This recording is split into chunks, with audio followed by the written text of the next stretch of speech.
So ஆனால் இன்றைக்குமே என்னென்னா பெரிய இயக்குனர்கள் நான் சொல்லக்கூடிய இப்போ இந்த ஒரு ரஞ்சித், மாரி செல்வராஜ், வெற்றிமாறன் உட்பட இவங்கெல்லாம் வந்து பெரிய ஹீரோக்களை வச்சு மட்டும் பண்ணிக்கிட்டே இருந்தீங்கன்னா அந்த பெரிய ஹீரோக்களுக்கு வசூலுக்கு தான் நீங்கள் உதவி பண்ணுவீங்களே தவிர ஒரு புதிய முயற்சி இல்லை. மெடிக்கல் காலேஜ் அட்மிஷன் வாங்குறதுக்கு அவ 1000 நரகத்தை அனுபவிச்சுட்டு இருக்கோம். நீ போமா. டாக்டருக்கு படிக்கணுங்கிறது அதோட ஆசை இல்லை, கனவு, லட்சியம். சொன்னார் எல்லாம் சம்பாதிக்கிறதெல்லாம் இதுதான் போடுறோம் அப்படின்னு. அப்படிலாம் இல்லை, நமக்கு பிடிச்ச விஷயத்த ஒன்று செய்கிறோம். அதுக்கு காரணம் வந்து என்னுடைய குருநாதர் செல்வியன் சார். ஏன்னா அவர் எங்களுக்கு சினிமா கற்றுக் கொடுத்துருந்தாரு, எங்களுடைய திரைப்பட கல்லூரி. இது ரெண்டுக்கும் நேரம் நான் நன்றி சொல்லிக்கிறேன். இப்போ சமீபத்தில் வந்து ஒரு மீம்ஸ் பார்த்தேன் நான். அதாவது இப்போ மஞ்சுமல் பாய்ஸ் வந்து பெரிய ஹிட் ஆச்சு. ரொம்ப நல்ல விஷயம். வெளிநாட்டு வெளிமொழி பொருள்கள் வந்து தமிழ்நாட்டில் ஓடுறது புதுசு கிடையாது. சங்கராபரணத்துலேருந்து டைட்டானிக்லேருந்து ஓடி இருக்கு. அந்த மீம்ஸில் என்னென்னா தமிழ் சினிமா இயக்குநர்களுக்கு என்னாச்சுன்னு ஒரு கேள்வி பேசியிருந்தாங்க. அது ரொம்ப வருந்தத்தக்கமாக இருந்தது. இன்றைக்கு தமிழ் சினிமா சூழல் பார்த்திங்கன்னா கதையை கேட்டு தயாரிப்பாளர்கள் எடுப்பது குறைந்து விட்டது. ஒரு நடிகர் தான் ஒரு தயாரிப்பாளரையும் தேர்வு செய்கிறாங்க, கதையும் தேர்வு செய்கிறாங்க, இயக்குனரையும் அவங்க தான் தேர்வு செய்கிறாங்க. இப்போ தமிழ் சினிமா வந்து நடிகர் கையில் தான் இருக்குது. ஸோ வந்து நீங்கள் ஒரு மஞ்சுமல் பாய்ஸோட ஹீரோ யாருன்னு பார்த்தீங்கன்னா யாரை சொல்ல முடியும்?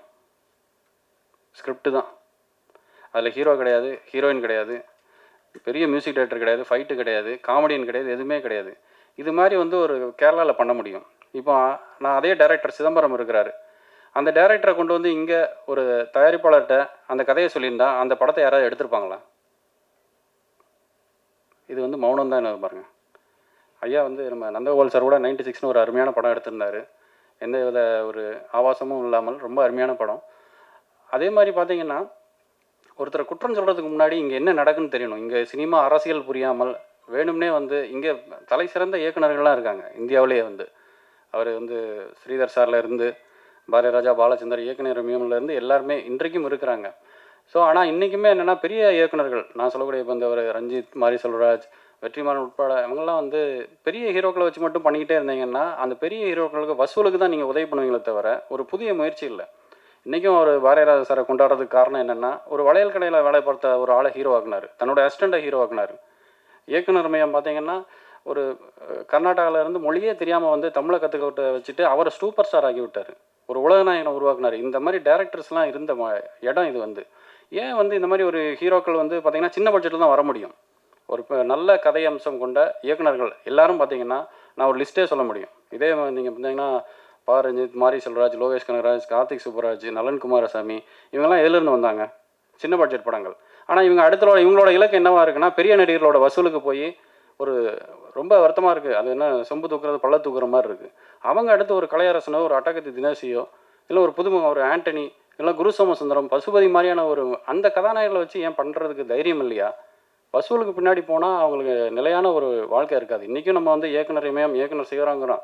அதுக்கடுத்து ஒரு இயக்குனர் ஒரு பொதிகையோ ஒரு இயக்குனர் மேற்கு தொடர்ச்சி மலையோ வர முடியாத அளவுக்கு காரணம் வந்து இதுதான்.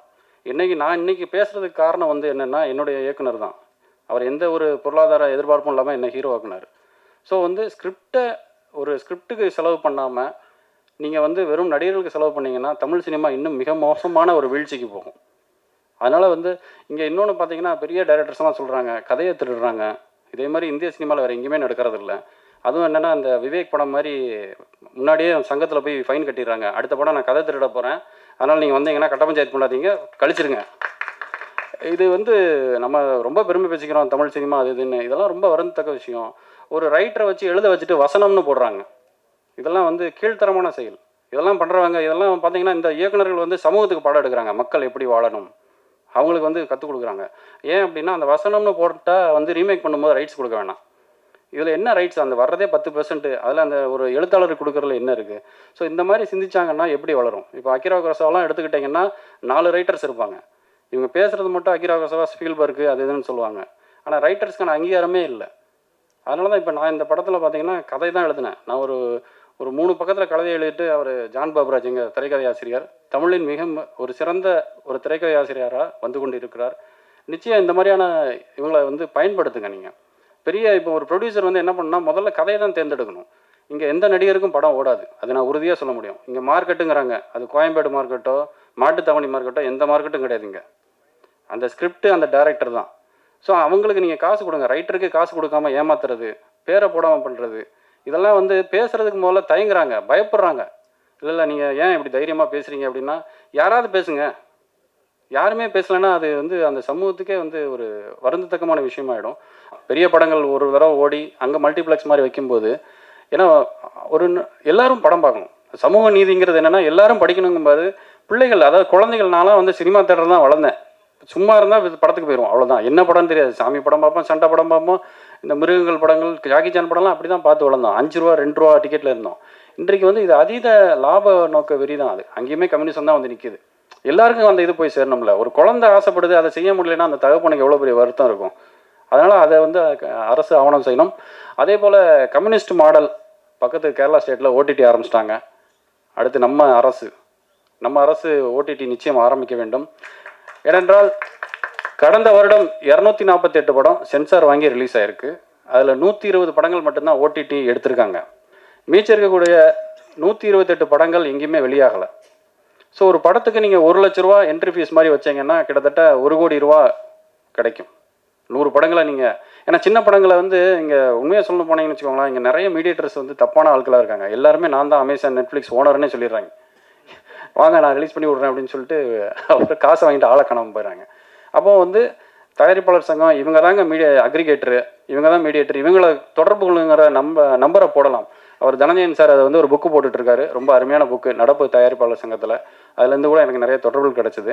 ஸோ இந்த ஓடிடி வந்து என்னென்னா உலகெங்கிலும் இருக்க தமிழர்களை ஒன்று இணைக்க முடியும்.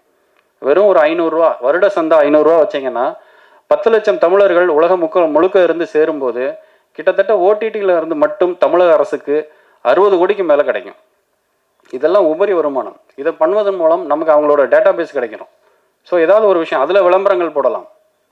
ஸோ இதெல்லாம் எப்படி அரசு ஒரு கேபிள் உருவாக்குறாங்களோ அதே மாதிரி அரசு ஓடிடி மற்றும் திரையரங்கத்தை உருவாக்கினால் மட்டும்தான் அது தமிழக மக்களுக்கும் நல்லது. தமிழ் திரையரங்கமும் அதுதான் வரும். எங்களுக்கு ஃபிலிம் சிட்டி வேண்டான்னு சொல்லலை, அது இப்போதைக்கு அத்தியாவசியம் இல்லைன்னு சொல்கிறேன். ஏன்னா 5 கோடி கீழே இருக்க படங்கள் எதுவுமே ஃபிலிம் சிட்டியில் போய் நாங்கள் ஷூட்டிங் பண்ணுறதோ எதுவுமே பண்ண முடியாது. ஸோ அது எல்லாமே மேல்தட்டு. இது நீங்கள் அந்த பெரிய பட்ஜெட் படங்கள்லாம் பார்த்தீங்கன்னா கான்வென்ட் பசங்க மாதிரி, அவங்க அப்பா நீட்டு தேர்வு கொண்டு வந்தாலும் சேர்த்து விட்டுருவாரு, எப்படியாவது சேர்த்து விட்டு காசு கொடுத்தாது அந்த படத்தை ரிலீஸ் பண்ணி விட்டுருவாரு. எங்களை மாதிரி வளரும் கலைஞர்கள், மிக முக்கியமாக திரும்ப சொல்கிறதுனா புது இயக்குநர்கள், இந்த ஒரு படம் பண்ண இயக்குநர்கள், புது ஹீரோக்கள், புது தயாரிப்பாளர்கள்லாம் வந்து கவர்மெண்ட் ஸ்டூடெண்ட் மாதிரி. ஒரு அரசு வந்து கான்வென்ட்டுக்கு சப்போர்ட் பண்ணணுமா, கவர்மெண்ட் ஸ்டூடெண்ட்டுக்கு சப்போர்ட் பண்ணணுமாங்கிறது கவர்மெண்ட் தான் முடிவு பண்ணணும். இது வந்து நம்ம தனி மனிதனாக இல்லாமல் ஒரு இயக்கமாக, ஒரு கையெழுத்து இயக்கமாக கூட ஆரம்பித்து வைக்கலாம். அதை ஐயா ஜி ராமகிருஷ்ணன் அவர்கள் கூட ஆரம்பித்து வைக்கலாம். முதல் கையெழுத்திட்டு அந்த பெருமை உங்களுக்கு சேரும். என்னென்னா ஒரு அரசு திரையரங்கத்தை ஒரு ஐயா கம்யூனிஸ்ட் அவர்கள் பண்ணும்போது எல்லாருக்கும் எல்லாம் போய் சேரணும். ஒரு கலை என்பது மக்களுக்கு தானே, ஏன்னா அப்படி தான் இருக்கணும். ஒரு அந்த மாதிரி என்னென்னா இந்த ஓடிடியும் அரசு கையில் எடுக்கும்போது அரசுக்கு நிச்சயம் மிகப்பெரிய ஒரு வியாபார அழுத்தம் இருந்தாலும் இது பெருசாக அவங்கள பாதிக்காது. மற்ற கார்ப்பரேட் முதலாளிகளுக்கு இன்னொன்று ஓடிடி நடத்துகிற ரொம்ப சிம்பிள். நீங்கள் ஒரு கோடி ரூபாவில் ஈஸியாக நடத்திட முடியும். அதுக்கான ஸ்பேஸ் மட்டும் வாங்கினா போதும். அது தமிழக அரசு பண்ண முடியும். இதெல்லாம் பண்ணும்போது என்னென்னா அரசு திராவிட மாடலுக்கு ஒரு மிகப்பெரிய ஒரு அங்கீகாரமாகவும் இருக்கும். திரும்பவும் அது அடுத்த கட்டமாக ஒரு தமிழ் சினிமாவின் வளர்ச்சியாக இருக்கும். இப்போது நடிகர் மற்றும் இயக்குனர் ஐயா ராஜ்கபூர் அவர்களை மேடை கலைஞர் பேசுகிறேன்.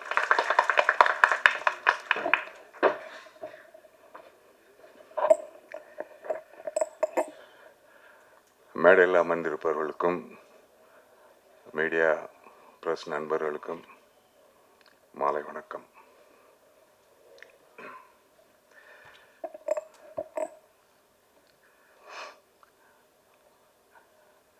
இது ஒரு பார்ட்டி ஆஃபீஸில் உட்காந்த மாதிரியே இருக்கு. இப்போ இங்கே உட்கார வச்சு நம்மளே கம்யூனிஸ்ட்காரங்க ஆக்கிடுவாங்க டெஃபரெண்ட்டாக. ரொம்ப சந்தோஷமாக இருக்குது. பொதுவாக இந்த மாதிரி ப்ரெஸ்ஸு ஆடியோ ரிலீஸ்லாம் வந்து சினிமா பிரபலங்களை கூப்பிட்டு பந்தாவாக பயங்கரமாக வந்து சிறப்பாக வந்து பெருசாக பண்ணுவாங்க. ஆனால் இது வந்து அதில் மாறுபட்டு உழைப்பாளர்களுக்காகவே உழைக்கின்ற ஒரு இயக்கத்தில் தலைவரை கூப்பிட்டு வந்து இந்த மேடையில் வந்து அலங்காரம் பண்ணி வச்சுருக்கு. ரொம்ப சந்தோஷமாக இருக்குது. அவர் மூலியமாக வந்து இந்த ஆடியோ ஃபங்க்ஷன் ரொம்ப பெருமையாகவும் இருக்குது. இது புதுசாக தான் இருக்குது. அப்புறம் வந்து என்னுடைய நண்பர் இந்த யூனிட்டை பற்றி எனக்கு ஒன்றுமே தெரியாது. திடீர்னு என்னுடைய நண்பர் சிங்கப்பூர் துரராஜ் வந்து இந்த ஃபங்க்ஷனில் கலந்துக்கிறேன் அப்படின்னு சொன்னார். யாரை பற்றியுமே எனக்கு ஒன்றுமே தெரியாதப்பா அப்படின்னேன். அதுக்கப்புறம் என்ன இது உழைப்பாளர் தினம்னு சொல்லிட்டு பேர் வச்சுருக்கீங்க அப்படின்னு. இப்போ இருக்க சினிமாவில் ஃபுல்லாக கம்ப்ளீட்டாக வந்து காதலுக்குன்னு ஏதோ ஒரு பேர் வைக்கிறான், ஃபைட்டுக்கு ஒரு பேர் வைக்கிறான், அங்கே இல்லைங்கிற அதுங்கிற ஏதோ ஒன்று பேர் வச்சுட்டு வந்து கதைக்கும் டைட்டுக்கும் சம்மந்தம்லாம் படத்தை எடுத்து ஓட்டிடுறானுங்க. நீ என்ன கட்டுரையில் எழுதுகிற தலைப்பு மாதிரி உழைப்பாளர் தினம்னு சொல்லி பேர் வச்சுக்கிட்டு படம் பண்ணுறீங்க அப்படின்னு சொல்லி கேட்டேன். அதோட லைன் வந்து என்கிட்ட சொன்னோன்னா ரொம்ப மனசு ரொம்ப பாதிச்சிருச்சு. இந்த ஆடு ஜீவிதம் மாதிரி வந்து இங்கேருந்து வந்து நம்ம குடும்பத்துக்காகவும் அக்கா தங்கச்சி படிப்புக்காகவும் காதல் ஒரு பொண்ணை காதலிச்சு அந்த காதல் வந்து நிறைவேறதுக்காக வந்து கஷ்டப்பட்டு அது பணம் சம்பாரித்து அந்த பிள்ளைய வந்து கைப்பிடிக்கணுங்கிறதுக்காகவும் நமக்காக ஒரு கனவு வீடு கட்டுறதுக்காகவும் அப்படின்னு சொல்லி ஜென்ரலாக நம்ம போகும்போது வந்து இப்போ அரேபியா, சவுதி அரேபியா, பாலைவனம் அது மாதிரி அது நம்மளுக்கு போனோன்னா அங்கே வந்து வேறு வேலைக்கு கூப்பிட்டு போய் அங்கே வந்து ஆடு மேய்க்கவோ ஒட்டகத்தை மேய்க்கவோ இல்லைன்னா கக்கு செலவோ விட்டுருவானுங்க. ஸோ அப்படி அவங்க கஷ்டப்பட்டு வந்து இங்கே வந்து நம்மளுக்கு வந்து அவங்க கஷ்டப்பட்டு இங்கே வந்து நம்மளை சந்தோஷப்படுத்துறதுக்காக இருக்காங்க அப்படின்னு சொல்லிட்டு அந்த ஒரு லைன் வந்து ரொம்ப பிடிச்சது மாதிரி இருந்துச்சு. சேரன் ஒரு படம் பண்ணியிருந்தாரு, அது போகாமல் அது வெற்றி பெற்றுச்சு. அது அங்கே போகாமையே வந்து அங்கே வேலை பார்த்த மாதிரி. அதே போல் வந்து ட்ரையாக வந்து நம்ம எது சொன்னாலும் வந்து வெளிநாட்டுக்கு வேலைக்கு போகிறோம்லாம் வந்து பாலைவனத்தை நம்ம வந்து அங்கே தான் சவுதி அரேபியா தான் போகிறோம். ஆனால் கலர்ஃபுல்லாக சிங்கப்பூர், அருமையான சிங்கப்பூரில் போய் கஷ்டப்பட்டு வேலை பார்க்குறாங்க. அப்படிங்கும்போது இப்போ பாதி படம் வந்து சிங்கப்பூர்லேயே எடுத்துருக்காங்க. வந்து அதை பார்க்குறதுக்கே போவாங்க ஜனங்க. சிங்கப்பூர் அவரை அழகாக எடுத்திருக்காங்களாம். ஸோ அந்த வழியை வந்து தம்மளோட ஃபேமிலிக்காக வந்து கஷ்டப்பட்டு அவங்க சுமைதாங்கியாக இருந்து வந்து அவங்க வந்து உழைக்கிற உழைப்புக்கு அவங்க சம்பாரித்து கொடுக்குறது அந்த வழியை வந்து அவங்க வந்து பிரமாதமாக பண்ணியிருக்காங்க சொன்னாங்க.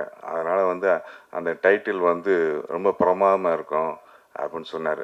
அப்படி அது ரொம்ப சந்தோஷமாக போச்சு. சரி, உழைப்பாளர் தினம் அந்த டைட்டில் வந்து அதுக்கு தகுந்த மாதிரி தான். அதே போல் வந்து ஐயா வந்து அந்த ஃபுல்லாக வந்து அந்த ஓப்பனிங் வந்து எல்லாத்தையும் வந்து பேசிட்டார். அது வந்து அந்த உழைப்பாளர் தினத்தை பற்றி மேடையை பற்றி வந்து அவ்வளோ பேசும்போது வந்து நம்மளுக்கே புல்லரிக்குது. அதே போல் டைரக்டர் வந்து ரொம்ப அனுபவித்து ஒவ்வொன்றா வந்து ஒவ்வொருத்தருடைய இன்ட்ரொடக்ஷன் பண்ணும்போது வந்து அவர் வழியை பூராத்தையும் சொல்லிக்கிட்டே இருக்கார். உங்கள் வழி தெரியுது, ஆனால் நம்ம ஊரில் வந்து அது ஒர்க் அவுட் ஆகுது தலைவா. நீ என்ன அதே கற்று அவன் வந்து இப்போ நீ சொல்கிறீங்க மாரி செல்வராஜ் அவங்கெல்லாம் வந்து ஃபஸ்ட்டு படம் வந்து அப்படியே ரொம்ப கஷ்டப்பட்டு எடுத்தாங்கன்னு அடுத்த அடிப்பு என்னென்னா அவனை வளர விடக்கூடாதுன்னு சொல்லிட்டு பெரிய ஹீரோக்கெலாம் நினப்பான். உடனே அவனுக்கு கூப்பிடு, அவனுக்கு சம்பளத்தை பெருசாக்கி அவனுக்கு வீட்டு வாங்கி வந்து அவனை அமுக்கிடுவானுங்க. ஸோ அதுதான் நடக்கும். ஸோ இது வந்து ஃபேக்ட்டு. அவனும் வாழணும்ல, இல்லாட்டினா நம்மளை மாதிரி கம்யூனிஸ்ட் கொடியை தூக்கிட்டு அவனும் சுற்றிக்கிட்டே இருப்பான் கடைசி வரைக்கும். ஸோ கஷ்டங்கிறது வந்து அவன் வந்து வந்துக்கிட்டே இருக்கான். ஆனால் கொள்கையை வந்து எப்பயுமே வந்து பெரிய படமோ சின்ன படமோ கொஞ்சம் கொஞ்சமாக வந்து உள்ளே திணிக்கிறதுக்கு தான் முயற்சி பண்ண.